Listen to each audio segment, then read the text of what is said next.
చెందుతాయి. కాబట్టి దాన్ని ఊరికే గుర్తు చేయవచ్చు. వృత్తి తామసము మనిషిలో ఎక్కువ అభివృద్ధి చెందినప్పుడు ఏం జరుగుతుందో ఆశ్రమ ఫౌండర్స్.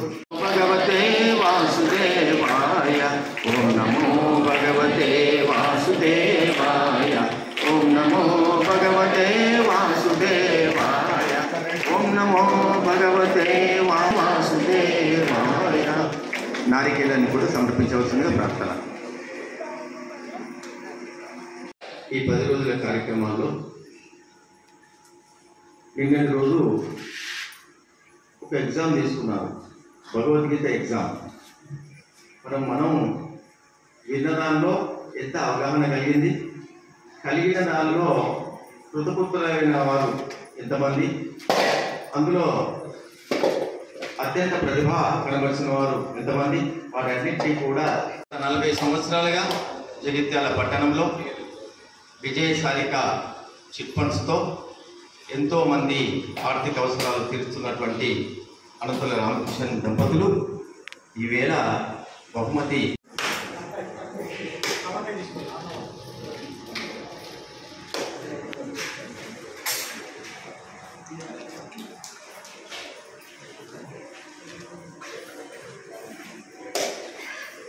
జ్యేష్ఠ పుత్రరత్నం శ్రీమాన్ గుర్తంద్ర శ్రీనివాస్ గారు శ్రీకృష్ణ భగవానికి నారికేళాన్ని సమర్పించవలసిందిగా ప్రార్థిస్తూ ఉన్నాను.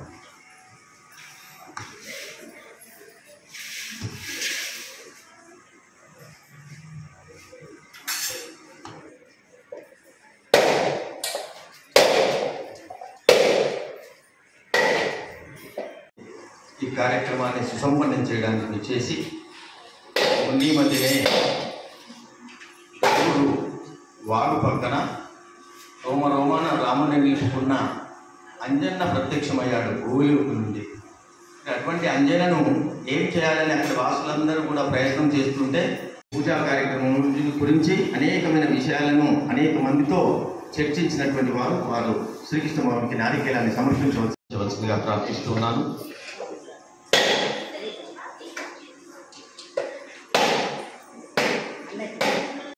లక్ష్మీ గణేశ మందిర నిర్వాహకులు శ్రీమాన్ యాదగిరి మారుతిరావు గారు శ్రీకృష్ణ భగవానికి నారికేళాన్ని సమర్పించవలసి గత 18 సంవత్సరాలుగా ప్రతి సోమవారం సత్సంగాల పరిషత్ సభ్యులు శ్రీమాన్ గౌరీ శ్రీనివాస్ గారు, ఆకువర్తన్ శ్రీనివాస్ గారు వేదిక దగ్గరికి రావాల్సిందిగా శ్రీకృష్ణ భగవానికి నారికేళాన్ని సమర్పించవలసిందిగా ప్రార్థిస్తున్నాను.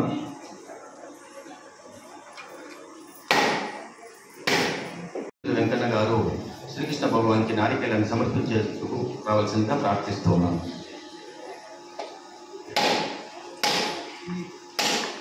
సమాజంకు కానీ హితమైనటువంటి పనులు చేయడు.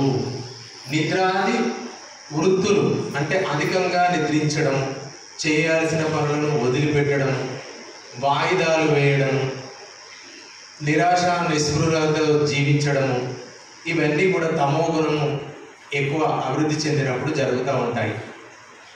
ఇక 14వ శ్లోకం, యదా సత్వే ప్రవృద్ధేతు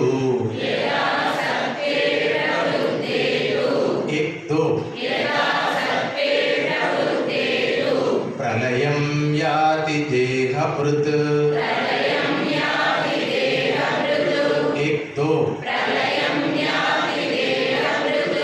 తదోత్తమవిదాం లోకాన్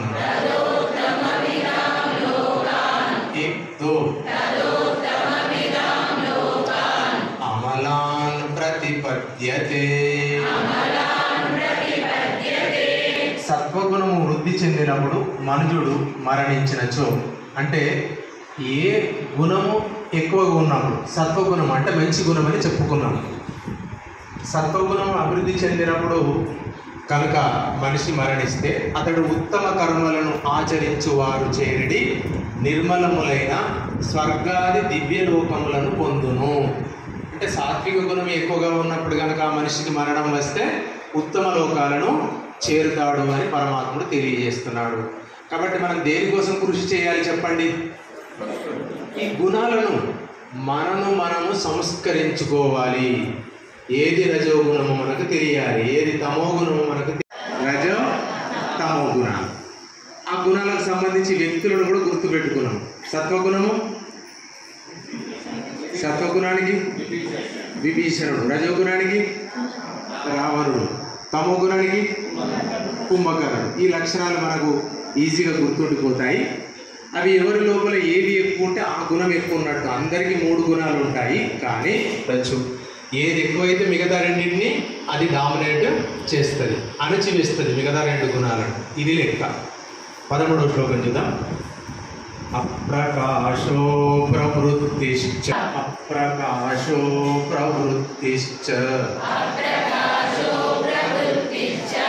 ఏక్తో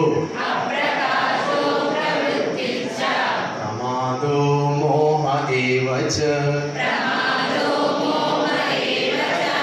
ఏక్తో తమస్యేతాని జాయంతే ఏక్తో వివృద్ధే కుర్దో. అర్జున, తమో గుణము అధికమైనప్పుడు అంతఃకరణమునందును ఇంద్రియములయందును వివేక శక్తి నష్టమగును. బుద్ధి కావచ్చు, తర్వాత మిగతా ఇంద్రియాల విషయాలన్నీ కూడా నష్టమైపోతాయి. కర్తవ్య కర్మలయందు విముఖత, అంటే చేయవలసినటువంటి పనిని చేయలేకపోవడం. ఆహారాలను ఇష్టపడుతున్నాము అంటే మన భోజనాన్ని సంస్కరించుకోవాలి. చూసాం మనం 16వ అధ్యాయం దైవ అసుర సంపత్ విభాగ యోగము.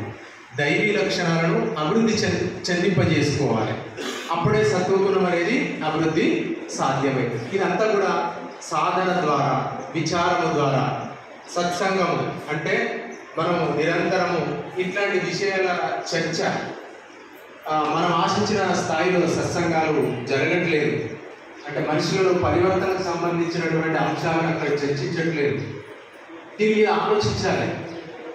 కొంత మార్పులు అవసరం ఉన్నాయి సత్సంగాల్లో అని నేను నా వ్యక్తిగతంగా భావిస్తున్నాను. 15వ శ్లోకం చూడండి. రజసి ప్రళయం గత్వా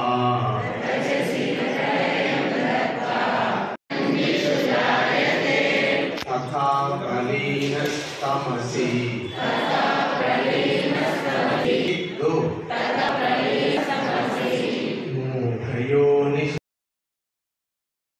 సత్వగుణము అభివృద్ధి చెందితే ఉత్తమమైనటువంటి, ఆ సమయంలో మరణిస్తే ఉత్తమమైనటువంటి లోకాలకు చేరుతారని.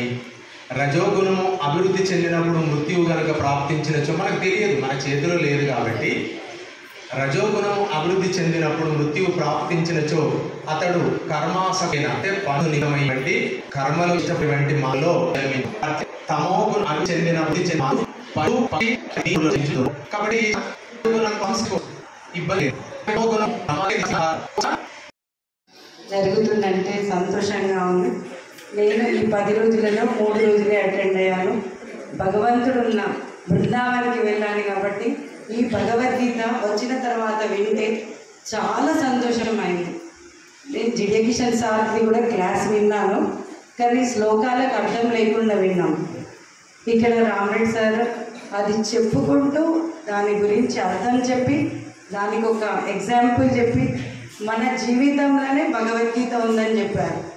అది నాకు చాలా బాగా అనిపించింది. శ్రీకృష్ణ భగవానుడు అన్నీ వింటాం, మనము 18 పురాణాలు వింటాం, కానీ అవి ఒకరి ద్వారా భగవంతుడు రాపించినవి.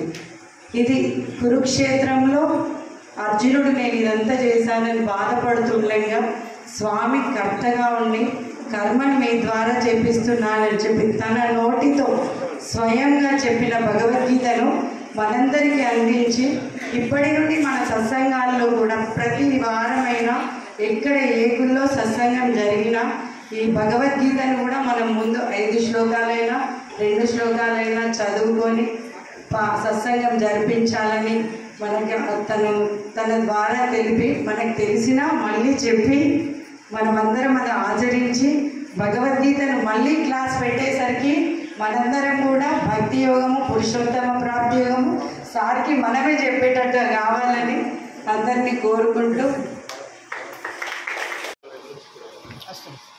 రమ్మగారికి కృతజ్ఞతలు. ఇంకొక మాతృ శ్రీమతి సంకోజి లక్ష్మి గారు వారి యొక్క స్పందన తెలియవలసిందిగా కోరుకుంటున్నాను.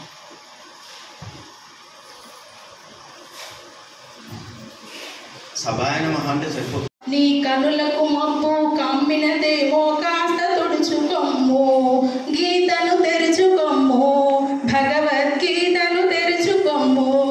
దిక్కులు చూడకురా నరుడా, దిక్కులు చూడకురా.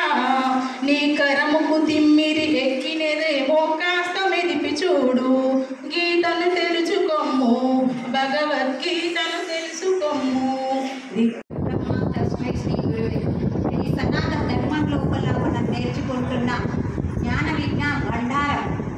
ఈ జ్ఞాన విజ్ఞాన భండారం రామరెడ్డి సార్ లాంటి వాళ్ళు ప్రచారకర్తలుగా మన దేశంలో ఎంతోమంది పుణ్యాన్ని మనం సంపాదించుకొని మన సనాతన ధర్మాన్ని నిరంతరం నిలుపుకుంటున్నాం.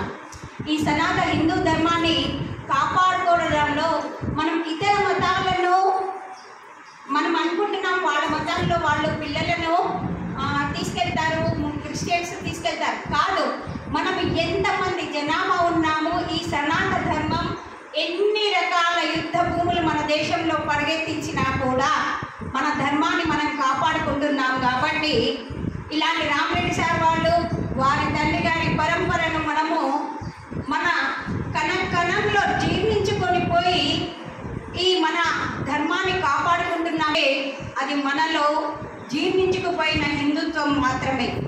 ఈ హిందూ ధర్మం లోపల ప్రతి ఒక్కరు కూడా 80% మనం ఉన్నా కూడా ఇప్పటి వరకు కూడా ఎన్ని దండయాత్రలు మన దేశాన్ని దోచుకుపోయినా కూడా మన ధర్మాన్ని మనం కాపాడుకుంటున్నామన్న విషయాన్ని సార్ ప్రతి శ్లోకంలో విడమర్చి చెప్తూ ఉంటే నేను రజిత టీచర్ గారితో ఎన్నిసార్లు చెప్పాను, నా ఒళ్ళంతా పులకరించిపోతుంది మేడం. నేను ఎంత హెల్త్ బాగాలేదు, నాకు నిజం చెప్పాలంటే చాలా హెల్త్ బాగాలేదు.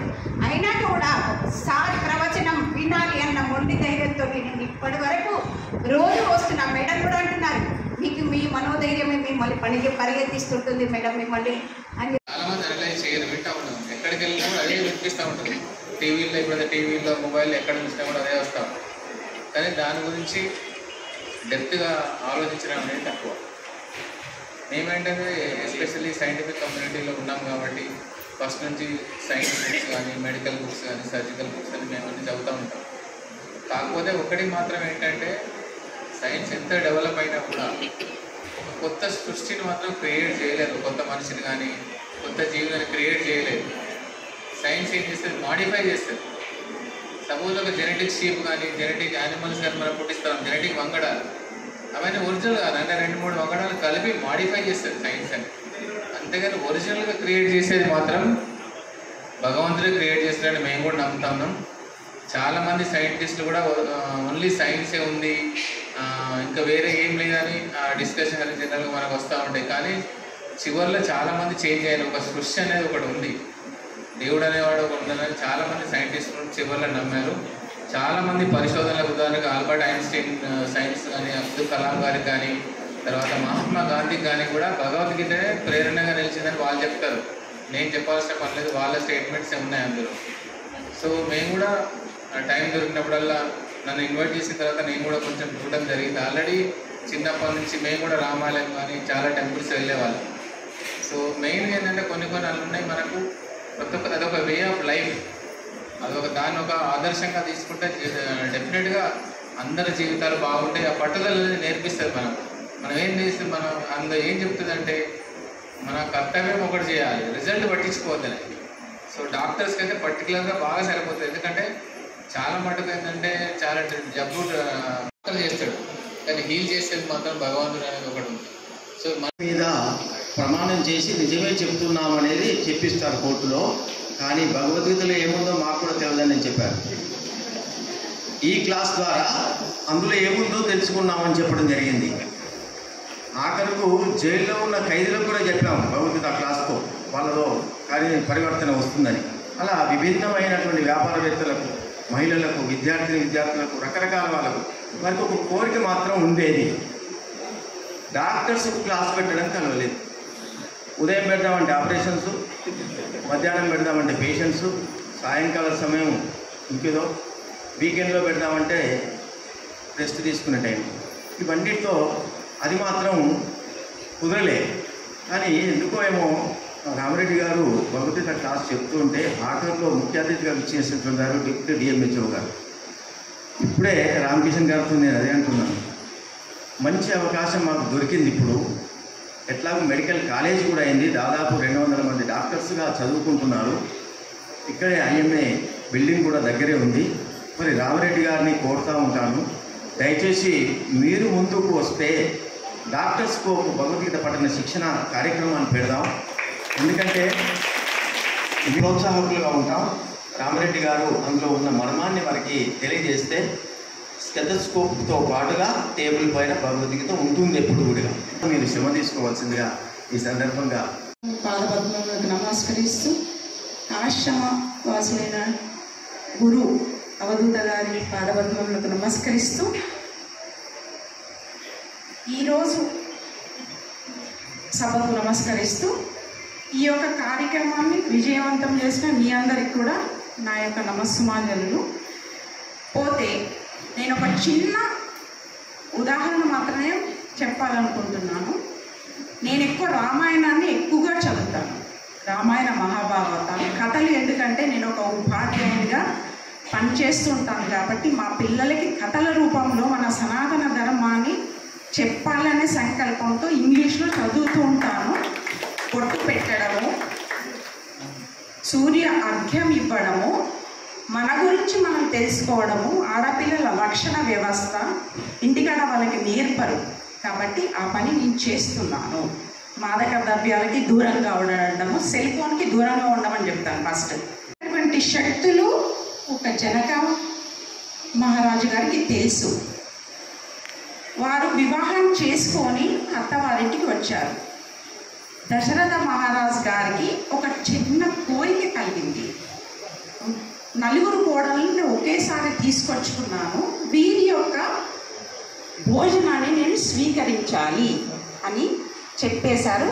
కౌసల్య సుమిత్రని మీరు వారి యొక్క పక్వాలను మా వద్దకు పంపించండి, ఆసనాలు సిద్ధం చేయండి అన్నారు. మన ఇంటికి ఎవరు వచ్చినా కానీ ఫస్ట్ మంచినీళ్ళు ఇస్తాము. మండోదరి, చుట్టకుట్టి, ఉరిమిల చాలా వేగంగా వంటలు చేశారు.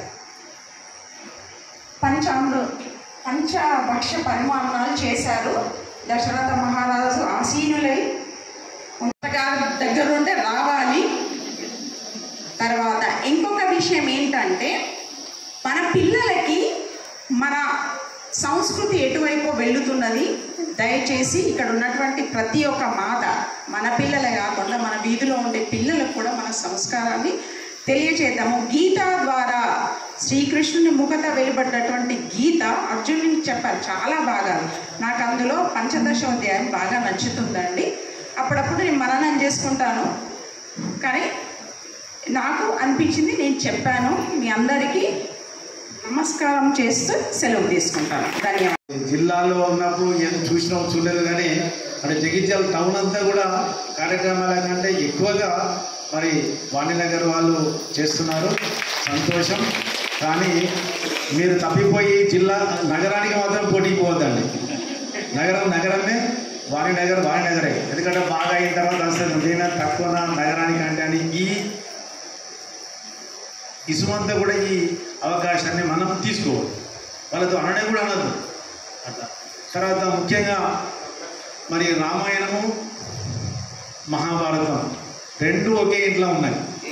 ఎందుకంటే వారిని చూశారా వీరు చూశారా తెలియదు, కానీ మొత్తానికి వీరి సక్సెస్ వెనుక మరి రామాయణం ఉంది. కాబట్టి మరి రామరెడ్డి గారు మరి గీతా ప్రచారంలో నిజంగా కూడా ఒకప్పుడు సుందర చైతన్యానంద మన దగ్గర పెట్టినప్పుడు విన్నాము, ఆ టైపులో అనిపించింది. ఎందుకంటే అనేక విషయాలలో కూడా మనం చదివే అధ్యాయంలో ఉన్న శ్లోకాలే కాదు, ఇక్కడ నుంచి 2వ అధ్యాయానికి 6వ అధ్యాయానికి సందర్భాన్ని బట్టి ఆ శ్లోకాన్ని గడగడ చదివి భావాన్ని సందర్భోచితంగా తెలియజేయడం నిజంగా మొత్తం మేమేమనుకున్నాం అంటే సూచి చెప్తారే కావచ్చు, ఏదో చదువుతారే కావచ్చు అనుకున్నాం పడ్డం వాళ్ళు. కానీ అనర్గళంగా ఎక్కడ ఎక్కడ పడితే అక్కడ శ్లోకము మన సందర్భానికి అనుగుణంగా, మన నైతిక విలువలకు అనుగుణంగా కూడా మనం ఏం చేయాలనే విషయాన్ని మరి స్పష్టంగా చెప్పడం నిజంగా మొత్తం భగవద్గీతను అవశోభన పట్టినట్టుగా అనిపించు. ఆచార్యులు రామరెడ్డి గారు భగవద్గీత శ్లోకాలు ఎలా చెప్తున్నారో మొన్ననే విశేఖరించడం జరిగింది. మొన్ననే నేను 4-5 నిమిషాలు టైం తీసుకున్నాను. ఇప్పుడు ఎక్కువ ఏది చెప్పకుండా ముఖ్యమైన విషయానికే వస్తున్నాను. అయితే నేను ఒక విషయంలో రామరెడ్డి గారు అణు రియాక్టర్ రష్యాలోని చెర్నోబిల్లో పేలింది. ఆ విషయం అడగగానే 1987లో అది పేలింది. అక్కడ ఎంతోమంది చనిపోవడం జరిగింది. అయితే అణు రియాక్టర్ల విషయంగా నాకు ఎలా తెలుసు అంటే వీటి విషయంలో నేను 71 నుంచి ఆర్టికల్స్ రాస్తున్నాను. ఈ అణు రియాక్టర్లు ఎక్కడ ఏదైనా దాని విషయంగా నాకు అవగాహన ఉంది. రష్యాలోని చెర్నోబిల్లో ఈ అణు రియాక్టర్ పేలి చాలామంది చనిపోవడం జరిగింది. కానీ గాయత్రి మంత్రం చదివిన ఒక గృహం మాత్రం అలాగే ఉందని వారు నేను చెప్పడం జరిగింది. అంటే ఒక ఆల అనేది ఏ విధంగా రక్షణ వలయంలో కాపాడుతుందో వారు తెలియజేయడం జరిగింది. ఇంకొక విషయం మీకు చెప్పేది ఏంటంటే భగవద్గీత శ్లోకాలు కానివ్వండి, విష్ణు సహస్రనామ పారాయణం కానీ, లలిత సహస్రనామ పారాయణం కానీ, ఇవి చదివిన వారికి కూడా ఒక ఆల ఏర్పడుతుంది అనేది నా ఉద్దేశం. ఆ ఆల మనల్ని రక్షిస్తుంది, ఒక రక్షణ కవచంగా మనందరినీ రక్షిస్తుందనే విషయాన్ని మీరందరూ గమనించాలని మీ అందరికీ మనవి చేస్తూ, సార్ ఒక డ్యూటీలో ఉండి కూడా మన కోసము ఇంత బాగా చెప్తున్నారు, మనము వినలేమేమో అంటే సార్ మాకు కొంచెం టైం ఇస్తే మంది కూడా వస్తారు అని ఆలోచన చేస్తే సార్ కూడా సరే అన్నారు. కానీ నేను కూడా ఇంట్లో ఇప్పుడు మేడం గారు చెప్పినట్టు అమ్మది అనేది తీసుకోవాలి కాబట్టి ఒకరోజు మీరు రండి అని మా సార్ను తీసుకెళ్ళాను. మా సార్ కూడా వచ్చినాక సార్ చెప్పింది చాలా బాగా నచ్చింది. మా సార్ కూడా సరే ఇది అందరికీ చెప్పించాలన్న ఉద్దేశంతో అందరినీ ఇక్కడ సోమవారం సత్సంగం ఉంటుంది కాబట్టి అక్కడ అందరితో అడగడము, వారందరం సరే అనడంతో పాటు సార్ అయితే చిన్నగా ఏదో ఒక భయం ఉండే మంది వస్తారో రారో అని.